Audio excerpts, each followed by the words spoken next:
तो एक लंबी बहस का विषय है। मुझे लगता है कि ये बिल्कुल सही समय है कि समाज, सरकारें और मेडिकल प्रोफेशन इसको उपलब्ध कराने में अपनी प्रतिबद्धता सुनिश्चित करे। ठीक है राकेश, आपकी बात को आगे बढ़ाते हैं। डॉक्टर शुक्ला जो है, मुझे याद है कि जब राज्य बना था तो अजीत जोगी की सरकार थी और 3 साल का पाठ्यक्रम जो है लाया गया था, ये कह के कि चूंकि उतने मेडिकल कॉलेज नहीं है, उतने डॉक्टर नहीं है, गांव में डॉक्टर नहीं हो सकते, तो 3 वर्षीय पाठ्यक्रम लाया और ये कोशिश की गई कि उससे कहीं डॉक्टर बने या लोग डॉक्टर ना भी बने तो ये जो नीम हकीम खतरे जान है, जो बहुत झाड़ फूक करने वाले, उनसे मुक्ति मिले।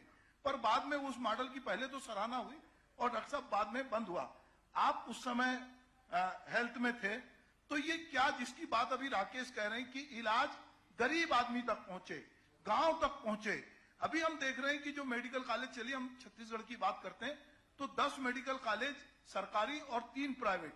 इसके बावजूद जो है मेडिकल में सीट कम है, बच्चे किर्गिस्तान में फंस रहे हैं, बच्चे रूस में फंस रहे हैं, बड़ी फीस देके पढ़ने जा रहे हैं। तो इतनी तमाम बढ़ोतरी के बावजूद भी अभी भी एडमिशन की मारामार है और हमारे पास डॉक्टरों की कमी है। पर एक खबर यह भी है, मैं पात्रा साहब पास आऊंगा इसके बाद, पर आपसे पूछ रहा हूं कि 3 वर्षीय पाठ्यक्रम और गांव-गांव तक कैसे मेडिकल पहुंचेगा और सस्ता कैसे होगा, इसके बारे में थोड़ा आप बताएं। सुभाष, जो 3 वर्षीय मेडिकल प्रोग्राम की आप बात कर रहे थे, उसमें तो उसके पढ़े हुए लगभग 750 लोग, अब तो वो युवक युवतियां नहीं कहना चाहिए मुझे क्योंकि बहुत वक्त बीत गया है, उनकी उम्र भी बढ़ गई है, वो आज भी छत्तीसगढ़ सरकार के विभिन्न प्राथमिक स्वास्थ्य केंद्रों में काम कर रहे हैं। लेकिन समस्या क्या हुई? समस्या ये हुई, क्योंकि आपने बात उठाई है तो मैं एक छोटी सी पर्सनल सी बात यहाँ पे कह दूं। अब तो जोगी जी रहे नहीं।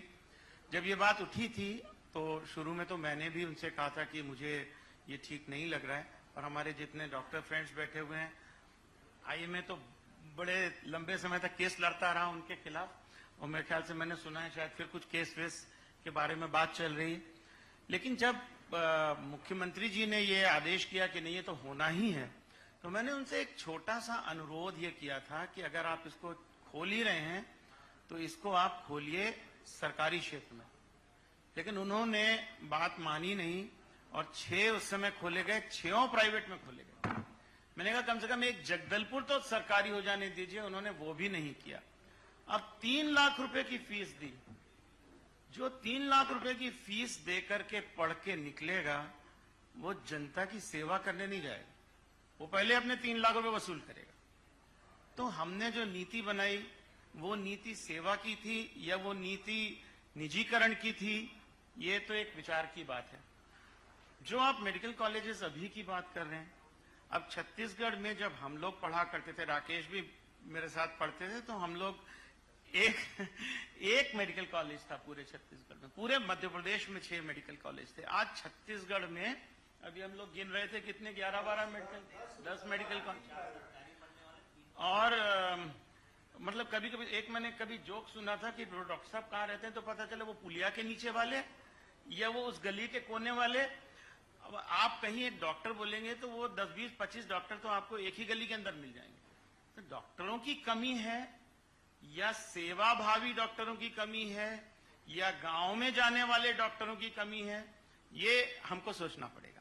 एक चीज। दूसरी बड़ी महत्वपूर्ण चीज जो राकेश अभी बात कर रहे थे, आपने भी बात करी, उस पर मैं जरूर कुछ कहना चाहूंगा।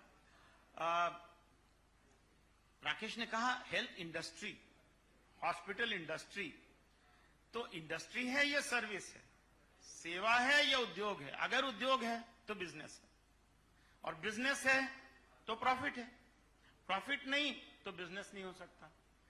आयुष्मान की आप बात कर रहे हैं, जिस समय ये हेल्थ इंश्योरेंस आयुष्मान वाला शुरू हुआ था, मैं तो तब भी विरोध करता था, आज भी विरोध करता हूं। ये जनता का भला करने की स्कीम नहीं है। और जो आपने अभी राकेश से सुना कि जो चीज पहले 30,000 में होती थी आज 1.5 लाख में होती है, क्यों? कि सरकार तो दे ही रही है। तो एक्चुअली जिस व्यक्ति का आयुष्मान कार्ड बना है उसकी जेब से ज्यादा पैसे अब जा रहे हैं बनिस्बत पहले के। अगर हमको सच में, आप ये बताइए, हम सरकारी अस्पताल क्यों चलाते हैं? सरकारी अस्पताल क्यों अच्छे नहीं हो सकते और सरकारी अस्पतालों में वो सारी व्यवस्थाएं क्यों नहीं हो सकती जो हम निजी क्षेत्र में चाहते हैं? तो मेरी समझ में सुभाष, झगड़ा कॉरपोरेट और मॉम एंड पॉप शॉप का नहीं है। झगड़ा ये है कि सरकार अपनी जिम्मेदारी पूरी करेगी क्या? आज सरकार के अस्पताल में जाकर के लोग अपना इलाज क्यों नहीं करा सकते? हम जब पढ़ते थे तो रायपुर में एकमात्र एक प्राइवेट नर्सिंग होम था मैडम कमला तिवारी का। उसके अलावा पूरे रायपुर में और मैं तो कहूंगा लगभग पूरे छत्तीसगढ़ में कोई प्राइवेट हॉस्पिटल नहीं थे। लोगों का इलाज होता था, बहुत अच्छे तरह से होता था, सरकारी अस्पतालों में होता था।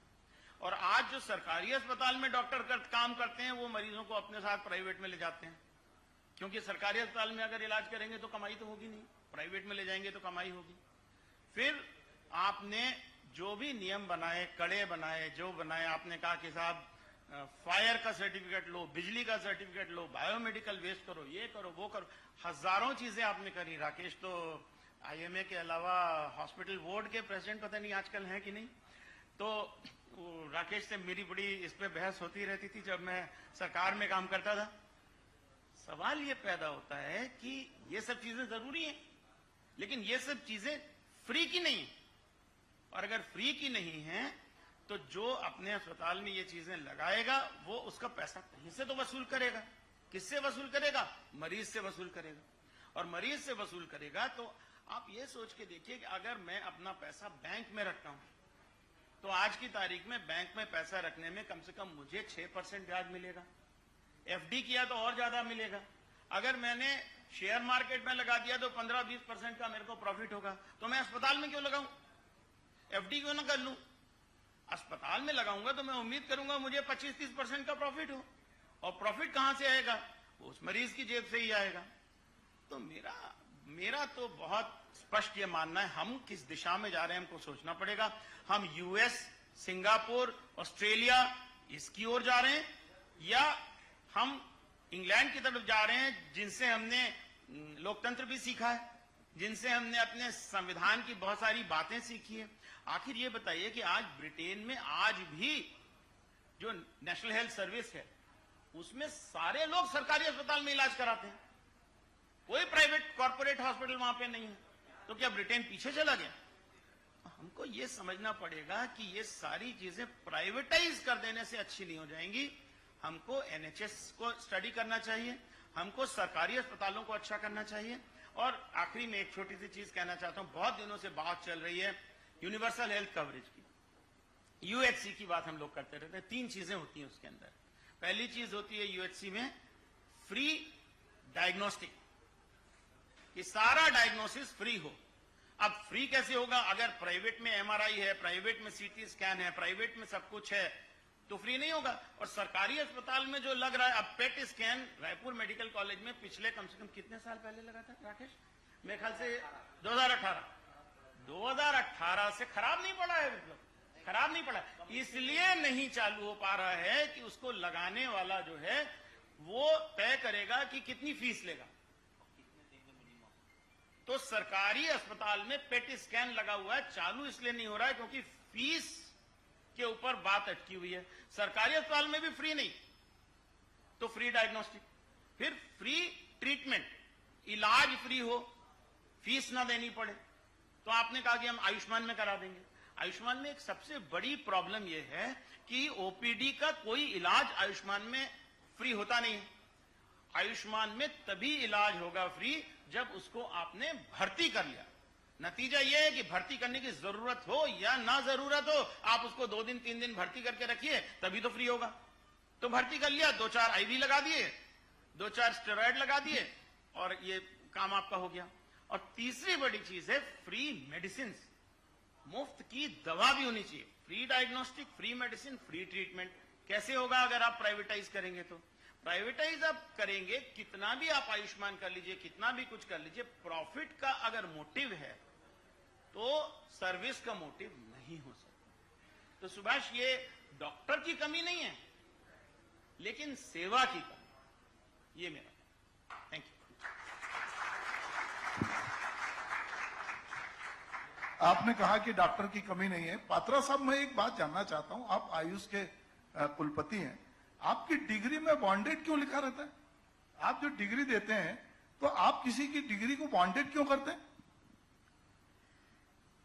ये बड़ा विचित्र क्वेश्चन है, क्योंकि बॉन्डेड हम इसलिए करते हैं, जैसे सर अभी अलग शुक्ला सर बोल रहे थे ना, पेरीफेरी सर्विसेज वो कोई जानना नहीं चाहता। ये जो गली मोहल्ले, इसमें एक ही जगह में, शहर में हम कंसंट्रेट हो रहे हैं डॉक्टर्स, हमारा सेवा भाव नहीं है। हम हमेशा प्रॉफिटेबल एंगल में देख रहे हैं और बिजनेस एंगल में देख रहे हैं।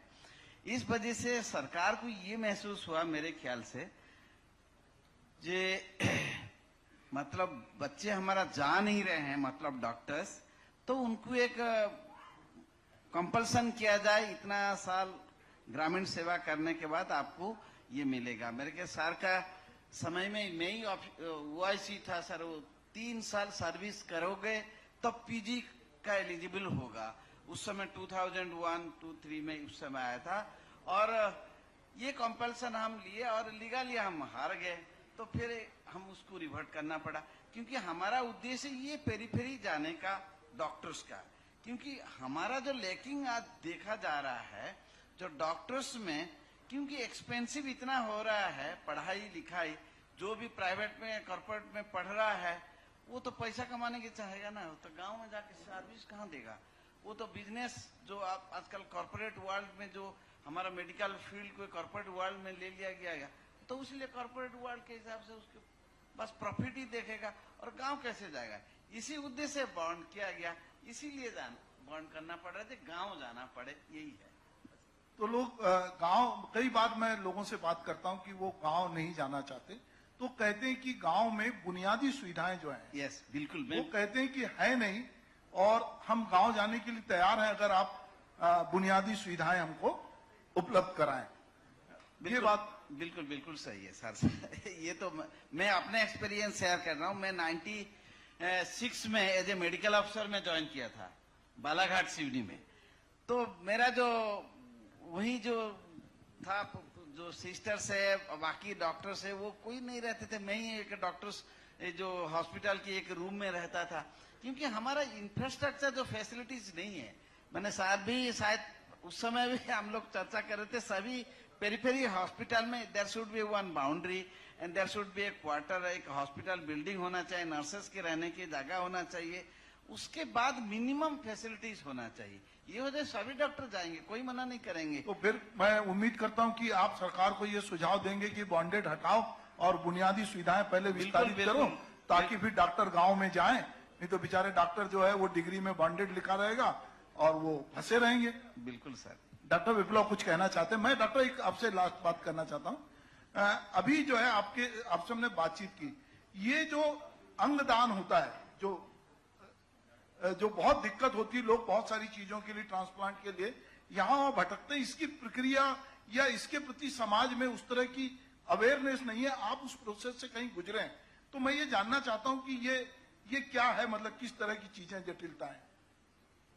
आपने ऑर्गन डोनेशन या अंगदान के बारे में बात की। मतलब एक मरीज जो है अपने जीते जी दूसरे को अंग दे भी सकता है, लीवर का एक पार्ट दे सकता है, एक किडनी दे सकता है, और मरने के बाद जब वो डेथ डिक्लेयर हो जाता है और उसका हार्ट चलता रहता है पर ब्रेन डेड हो जाता है, तो वो 7-8 मरीज को अपने अंग दे सकता है, हार्ट दे सकता है, लंग्स दे सकता है, कॉर्निया दे सकता है, लीवर दे सकता है, बहुत कुछ दे सकता है। तो इसके बारे में, क्योंकि एंड स्टेज ऑर्गन डिजीजेस यानी kidney, liver, cornea, heart, lung, ये सब एंड स्टेज में जब पहुंच जाते हैं तो फिर उस कंडीशन में और कोई इलाज बचा नहीं रहता है एक्सेप्ट ऑर्गन ट्रांसप्लांट। तो ये ऑर्गन ट्रांसप्लांट का जो कंसेप्ट है बहुत पुराना है, और हमारे देश में कई बड़े सर्जन और फिजिशियंस ये काम कर रहे हैं, और मोस्टली ये साउथ में सिचुएटेड है, चेन्नई और उन प्रदेशों में, आंध्र प्रदेश में भी थोड़ा सा, बॉम्बे में थोड़ा सा। अनफॉर्चुनेटली हमारे यहाँ जो कल्चर है, ट्रेडिशन है नॉर्थ का, वो अंगदान करने की अनुमति परिवार नहीं देता। वो चाहता है कि जब तक कि उसकी आत्मा जो है ऊपर तभी पहुंचेगी जब उसको जलाया जाए। तो ये एक सोशियो कल्चरल इशू है।